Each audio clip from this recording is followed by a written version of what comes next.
আসসালামু আলাইকুম রহমতুল্লাহি ওবরকাতুহু।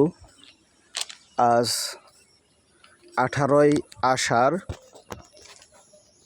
1432 হিজরি, 2 জুলাই 2025 সাল, 6 মুহররম।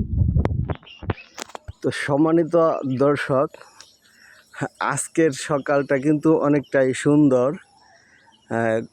এতটা সুন্দর যা নাকি মানে বর্ষাকালে আসলেই আজকে দেখতে পারতেছেন যে বাতাসের কারণে গাছের পাতাগুলা অনেক লাড়ালাড়ি করছে।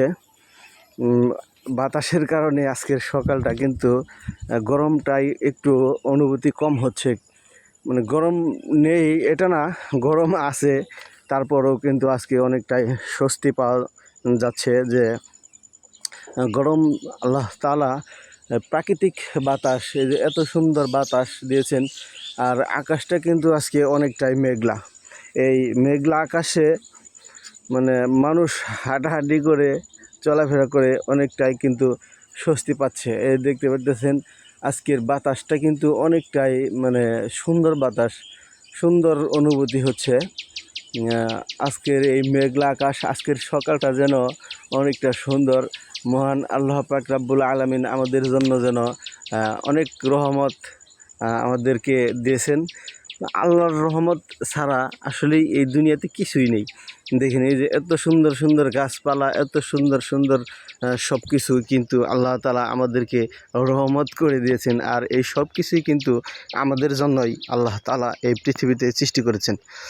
তো ভাই ও দুস্থ বুজুর্গ, মহান আল্লাহ পাক রব্বুল আলামিন আমাদেরকে যখন এতটাই ভালোবাসে, এত কিছুই করে, তো আমরা আল্লাহর জন্য কি একটু পারি না যে আল্লাহ তাআলার নাম, আল্লাহ তাআলার জিনিস, আল্লাহ তাআলার নিয়ামত খেয়ে ওই শুকরিয়া আদায় করতে আমরা কি পারি না? আল্লাহ তাআলার যেই বিধান 5 ওয়াক্ত নামাজ, এগুলা মানতে। ভাই, এই দুনিয়া আসলে এত সুন্দর করে কে সাজাইছে? আল্লাহ তাআলাই কিন্তু সাজাইছে। আবার এই দুনিয়া মহান আল্লাহ পাক রব্বুল আলামিন কিন্তু ধ্বংস করে দিবে, তুলার মতন উড়ে যাবে।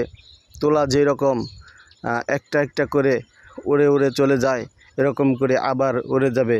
তাই মহান আল্লাহ পাকের হুকুম পালন করি নিজেদের জন্য, এটা নিজেদের জন্যই। আল্লাহর